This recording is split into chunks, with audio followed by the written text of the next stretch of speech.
And thank you very much for joining us here on PM Express. We're going to have a conversation today about reimagining Ghana's development. And it's on the back of a very important lecture that Mr. Kwame Pianim delivered. And I'm delighted that you could join me on set today. My pleasure. Delighted. I know you've delivered many speeches, but I doubt if you've done anything like this on live television. You know, that you're going to walk us through slides that you've put and shared with us. Definitely. Yeah. Yes, I'm happy to have him join us. I want to go to it. And this is a very powerful framing of the conversation because we're going to reimagine Ghana. Ghana in 2057, right? We are 33 years to go. So by the time Ghana will be 100 years. And you say, to yield that prosperity, we need to have inclusive, shared thought through the participation of people in the production process. Everybody must be involved. Yeah. Okay. Let's go through what for you will be 2057. Where do you envision that will be, as we see on the screen? 2057, reimagining Ghana, a different development trajectory. And we are going to grow slowly but surely, steady growth. Not the one we've been having, 1%, 3%, 15%, 11%, slow but sure. 5 to 6%, I expected to have 500 billion in GDP per capita of $10,000 per capita. Per capita. And that's what you see on your screens there. So 5 to 6% is a vision, and $500 billion is what is what is articulated as what will be by 2057. Will be prosperous and peaceful. Peaceful is important because Ghana, we're a peaceful nation now, but we have to make sure that the peace is retained. And in my village, they say, when you are eating, someone is not eating, then we have problems. Yeah. So the shared growth I have is that you participate in the production process, and that's where you'll benefit from. You see, I also propose a lot of worker management. Ownership. Yeah. So that we are blurring the difference between workers and management. Everybody benefits. Yes. And the way I like to frame this is just imagine what we call the Ghana dream, the Ghanaian dream. I mean, when Martin Luther King talks about the American dream, there must be the Ghanaian dream. What you're telling us is this is what the Ghanaian dream should look like in 33 years. Yeah, this is what we can do. You know, there are a lot of things that we could have done that we didn't do. And I use South Korea just for illustrative purposes only. We're together. Now they are there, we are here. What went wrong? We could have done this. Can we imagine, reimagine a different set of development trajectory which will bring us to a prosperous and peaceful 2057. We have 33 years. South Korea did it under 30 years. We can do it. And that's the point. How we are it is possible. It is feasible. And in this conversation, Mr. Pianim is going to walk us through what he believes we need to do to get there. But talking about this slide, there is a part that I want to emphasize. All this, you say, won't be achieved if we don't do more population modulation. That keeps our population by 2057 at 45 million people. Why is this important? You know, I was a bit frightened. Yeah. And that's the takeoff. This is what you're talking about. Yeah. Right? Walk us through what we see on our screens here. Let me talk a little about the population. Yes, population. Yes. You know, the problem is this. If you don't modulate your population, you have more mouths to feed. Yeah. Education, infrastructure for the people. And when I try to do our population, 2057, how big would we be? If we go on the trend that we are on, 2.1% annual rate of growth, we'll be almost 70 million, 69 million people. Where are we going to put all these 69 million people? Then, if we modulate it slightly, we're about 52. But with a little bit more robust management, we come to 45. I think 45 million we can live with in 2057. Yeah, and we'll come to talk a bit more about what you're talking about because the population is so key. And until I read your paper, before I began to appreciate, wow, population really is at the heart of us achieving this. We'll explain pretty shortly. But then you have this very important, picture to show us. Why is this important? Where are we in this graph here? I say Ghana, take it like development is like a plane, a plane taking off. You start on the tarmac. Yeah. You need critical mass to push off. But in Ghana, all these 62 years, we've been on the tarmac. So we've been here? On the tarmac. Yeah. We haven't even taken off. We are there. We've been on the tarmac all the time. Whenever we seem to be going, something blow us off. And then we come back down on the tarmac. So to get here, to get takeoff, you need certain pillars. First of all, political stability. Without political stability. Fortunately for Ghana, we have that. We've achieved relative political stability. At least we know how to talk to one another without killing one another. We have elections and not too many people die, we change government, fantastic.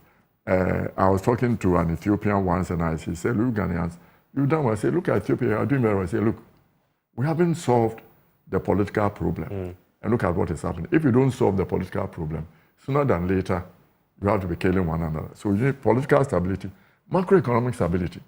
If you don't have macroeconomic stability and your city is going up like a yo-yo, it means young people don't have any incentive to save, to buy houses. To be able to save and put it, they have to have a place in the banking system where their money is safe, where their assets are safe. Political stability. Security, that you know that I go to work, when I come back home, my shares that are left there will be there. So that is also very important.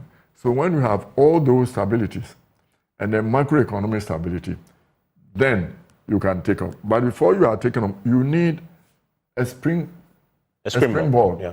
And the springboard is what every country, your people look at the global supply chain and say, what is there that we can supply uniquely using our natural resources and our human resources to be unique in supplying? And I use Korea. Korea had garments, textiles, wigs. Yeah. That's how they started with. Then, boom, they went. And we were with them there. Cocoa, gold, we haven't processed much cocoa. We don't process the gold. We are there. That's what we are doing. So we haven't taken off. And you make an argument, we'll come to that slide, that as we speak right now, we have a springboard in lithium. Yes. That we can leverage. The green battery revolution. Yes.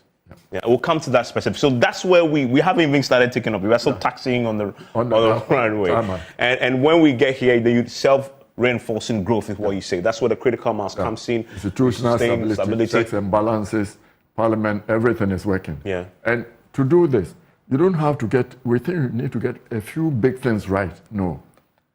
You need to get a lot of small things also right. Yes. To be able to take off. And let's get into some of the key specifics, right? And you talk about, this is the point you're making about South Korea. Yeah. That when, at the time we're independent, South Korea, this is for illustrative purposes, we're all talking about the same GDP per capita of some $200, right? 200. And then you go forward, you give us, I love this graph, Mr. Pianim, because this graph tells you the story in pictorial form. Yeah. And by the way, what you see in 1960s thereabout is we were all tied, China, Ghana, Malaysia, South Korea, in terms of our per capita GDP. About 200. About 200. Yeah. But look at what happens by the time we hit 2022 to your extreme end. Yes. That's South Korea. That's South Korea. And Ghana, where are we? Oh, Ghana is here. Okay. So this big gap, I call that the leadership deficit. The leadership deficit. Okay. And this is the gap that you see here between South Korea at the top there. And Ghana. And Ghana here. That's how huge it was. $33,000. We are 2,000. It used to be 200, all of us there. All of us. Yeah. Ghana, China, Malaysia, South Korea, we were all here. Yeah. By the time we travel this journey and arrive at 2022, South Korea is here, we are still here. Yeah. And you say the gap here is, what is accounting for this leadership deficit? South Korea took the advantages that they had, proximity, US, geopolitical need, for countries around Russia and China to contain them. They open up the market, the US market to them, technology, and they took advantage of it. So we consider South Korea had a lot of advantages. But Ghana also, we had some advantage. They gave us AGOA. We didn't do much with it. Yeah. And the population question, you have done modeling on this. And you say that if you use model 3, which we currently are on in terms of population growth rate, by 2057, we'll be at 69 million people. If we use model 2, where we grow at 1.7% annually, you end up at 52.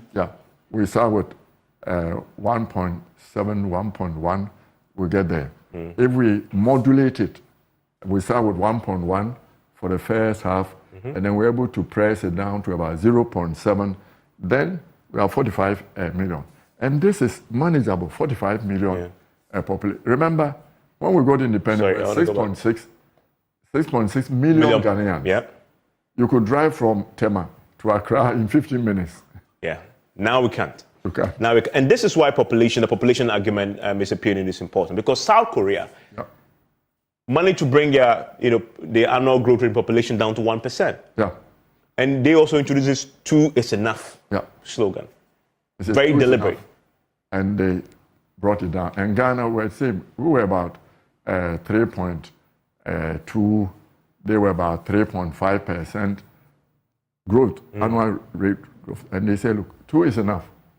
And they managed to control their population and came down. Now they have the other problem of not having enough people being born to replace. But at least they are developed now. They are developed now. Yes. But however, we've kept ours now at a 2.1 growth rate. That one is not possible. You cannot become a developed country at 2.1. There are reasons why you cannot become. And that for me is the point. You're asking the question, why are we talking about population when we're talking about development, reimagining Ghana's development? You make the point categorically that no nation has developed with an annual population growth rate of 2% or more. That fundamentally is your point. Yeah, because it's, as countries get wealthy, education is more. Women are getting more educated, they are joining the workforce and all that. And that in itself bring down population. The fertility rate is modulated. And that will happen as you are getting rich. But you see, it's difficult to get rich if you are not saving. Take a family.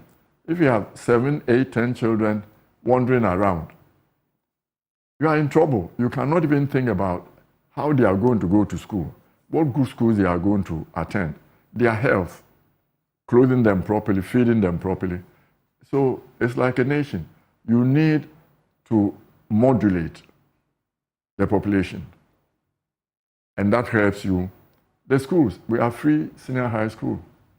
How are we going to be able to put, if it's 34 million, if it's 2% that we are adding, it's about 66 million people. Yeah, by about 660,000 yes.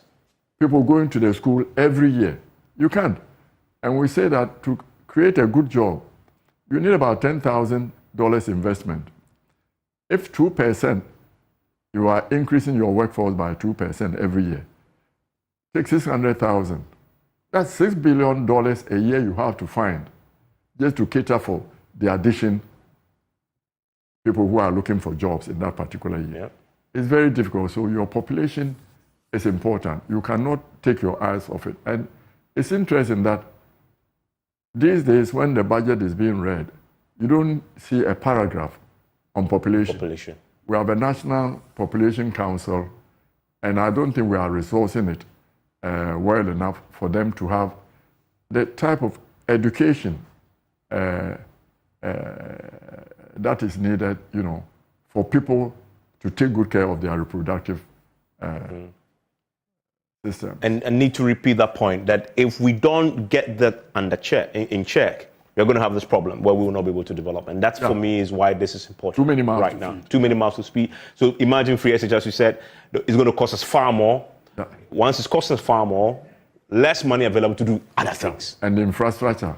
Exactly. The houses you need to build for them becomes also an issue, and that's what you see here in terms of the comparison between South Korea and us on the issues surrounding the lessons that we can learn. As you see, the trajectory is very obvious. Per capita income is we here, and they are really in the right on top of us in that. So that tells you all you need to know about this. But then also, if you look at the performance, South Korea, how did they get there?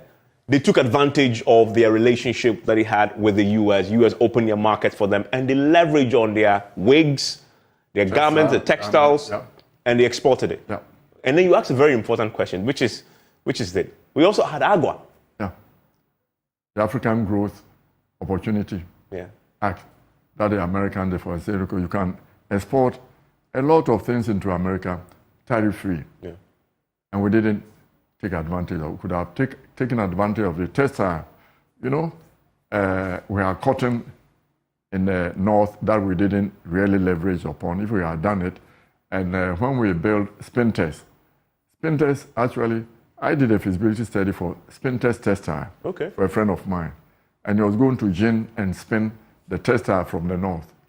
And at that time, you know, he was making the khaki for the military and all that. So that was an opportunity to really to have done everything textile, and then let's export it to the American market. That would have given us some. And we did not.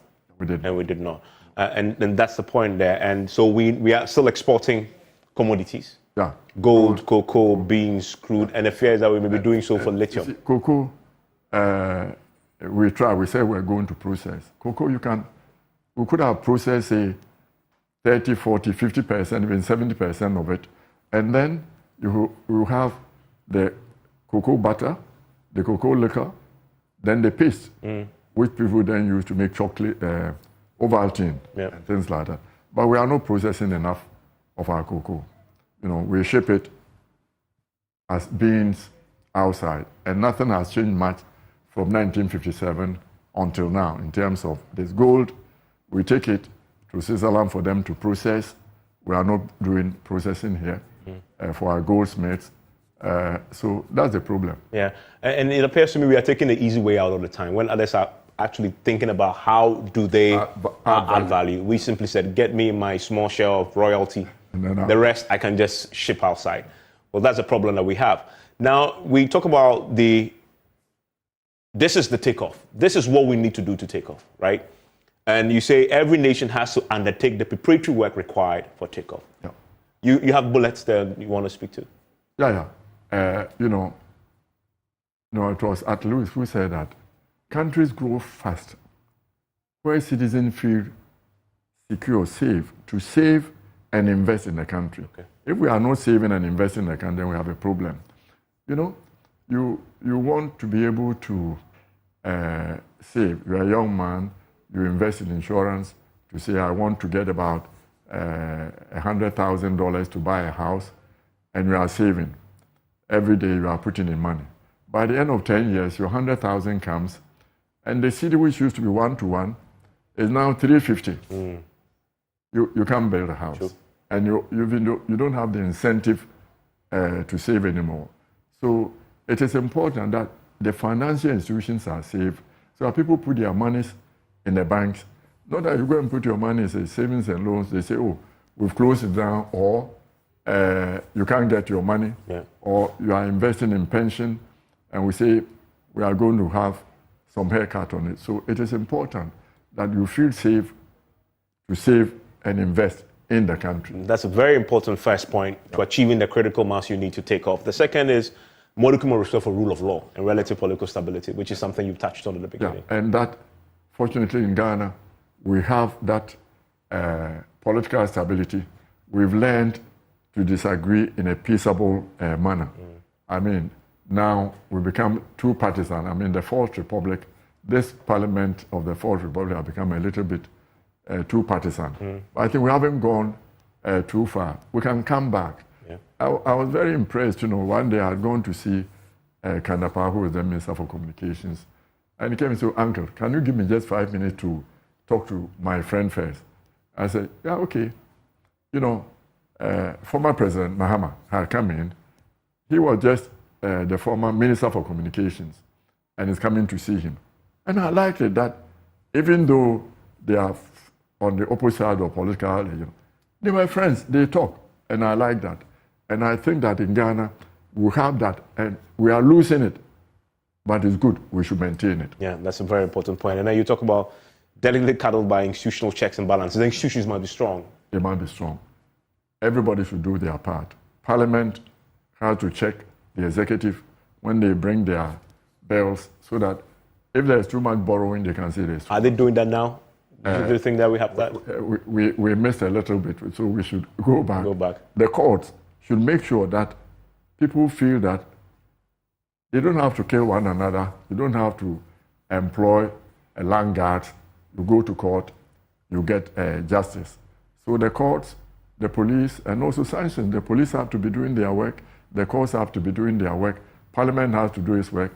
And the executive has to do its work. And that's a very important point. And you say macroeconomic stability is something you talk about underpinned by a strong, stable financial system. Something we lack right now. That's very... On the average, every 4 years, you're going to the IMF. You see, this is not what takes us to the IMF. These are the financial institutions. You know, your savings and loans, your banks, your insurance companies, Insurance companies are the ones who mobilize long-term funds. That's the ones you use for infrastructure. So it is important that as Ghanaians, we control as much as possible our insurance companies so that the long-term funds stay here to help us build infrastructure. These are the financial institutions. What takes us to the IMF is the instability, the structural imbalance between our revenue and our expenditure. This is what always sends us to the IMF. Yeah. And then finally, competent human capital is very critical. Very. Because, as I said, the way countries develop is that your skilled people scan the global supply chain and say, we can do this. Nobody else can do it. Take advantage of that. And to do that, your people have to be competent.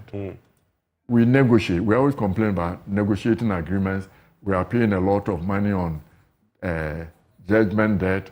We should have learned by now. And look, when Nkrumah started, he didn't have too many lawyers, too many engineers. But now, there's no field of human endeavor where Ghanaians are not excelling.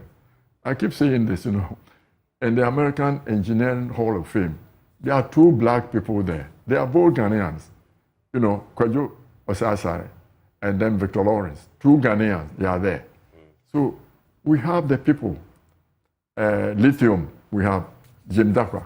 So there's no field, gold mining and oil. We have the people. So if you don't have the people, you can be working on the gold. You can be working on any mineral resources. They don't belong to you. Somebody will come, give you a pittance, and take it away. We'll be talking more about this because when we sit and talk, we expand this conversation. And the thing about this conversation in the next segment is we're going to now detail your radical propositions of how we get there. Some of them are very interesting. Indeed, I like the corruption proposition that he's and the governance one also. You really want to stay to hear his thoughts on that. Back after this.